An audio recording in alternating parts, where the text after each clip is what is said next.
So we're back on the shower today. Should start assembling it. So I've put the back pieces in for the toilet to sit on. I'm just going to put another piece of closed cell foam underneath the shower tray. It has a piece there already, just need an extra little piece just to take some of the flex out of it, just to be on the safe side. The panels are getting ready to go up, and yeah, we'll make a start on those momentarily. So let me just get set up and we'll do a bit more. Okay, just as we start, we've got 3 different tubes of adhesives. So the one I'm going to be mainly using on this wall here, because it's got a finish on it, is going to be straightforward. Well, I think you call it liquid nails. It's the same stuff here in France. The joins are all going to be done with bathroom grade silicone. And when I go back onto this back wall, because that is essentially bare plywood, I'm just using an acrylic glue for that one, because that is designed for porous materials on one side. So we'll do that wall with that. So 2 guns going to be set up, one with the glue and one with the sealant, and then we'll just make a start. So that's the first piece up. That will set the datum for the rest of the pieces. The glue I've done in circles. I don't know whether that makes a difference or not, but I saw it on a couple of YouTube channels. Rather than just doing up and down stripes of the glue, you put circles, and apparently that's meant to help. We'll see if it does. I don't think it's going to fall down anyway. If you do use this, get an edge there. See, it's an open cell PVC. You've got to be very careful not to apply too much pressure to the front. So I've used some rags which made a pad out of it, and you don't need to push too hard on this glue anyway, but just to avoid marking that. Anyway, let's carry on and do a few more, see what it looks like. Oh, before we go, so the silicone is going to be applying a small bead just along here, and that is going to just make sure that this is 100% waterproof. It's meant to be, but from the factory it's belt and braces. Just add a little bit of silicone in there just to make sure it stays waterproof.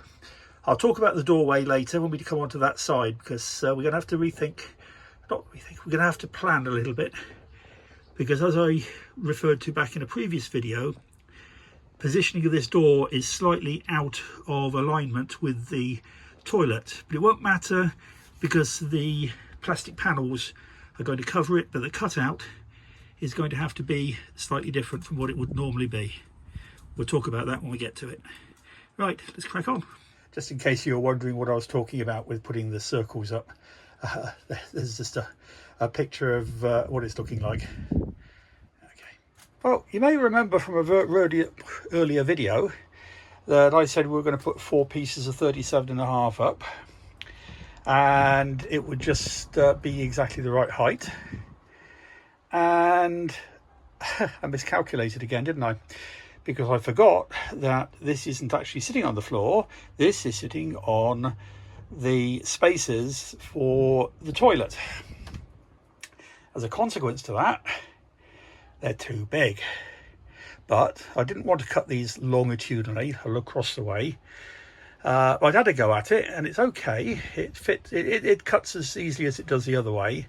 And I've got this rather neat edging piece that clips over the top, so you don't get a raw edge. So actually it's worked out perfectly okay, because it's just the right height. Bearing in mind that the 10mm pieces that I'm going to be putting up here, that just gives me exactly the right clearance going under that gap. So all in all, it worked out okay.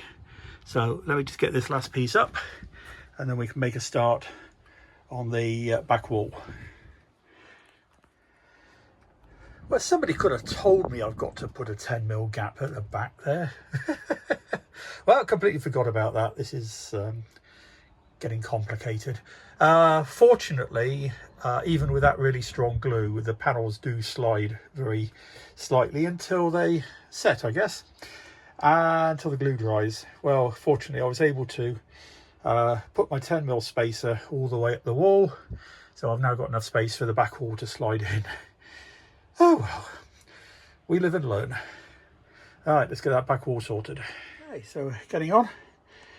Nothing's fixed in place in regards to the toilet yet, but it's in position. The shower tray's there, so I've just got one more piece to cut. I didn't realise the wardrobe isn't quite square, so I've got a little bit of trimming to do on that top piece, and I'll just have to measure up, see exactly what size we need this top piece to be to finish it off. It'll get the same rail as the top there. That should be nice. And then it's a case of marking out where the hole needs to be cut for the toilet, and then start working on this return wall and the back wall. So yeah, definitely coming along a bit. So go grab some lunch and then I'll be back. See you soon. So definitely getting a bit closer now. That's the top panels put in on that side. And this is the start of the wall. So this is just 10mm ply, and it's going to be fastened at the top and at the bottom and at the side. So I'm thinking it's going to be ample, because there is a 40cm aluminium, not a pole, it's square section, tube that's going to run up alongside this edge here, which is then going to give me the support to do the doorway, with another one on the other side here, and then the return wall going in there. So let me just work this one out, tidy up the edges a little bit, and then work out how to fix it in place. So back soon. And that's the post in place, and just need to align that far edge. It's still a bit of bowing there, so I'm going to put a piece around the back, and that'll just bring that square and then seal it all in. And then this is obviously going to be the next piece of the white plastic sheet.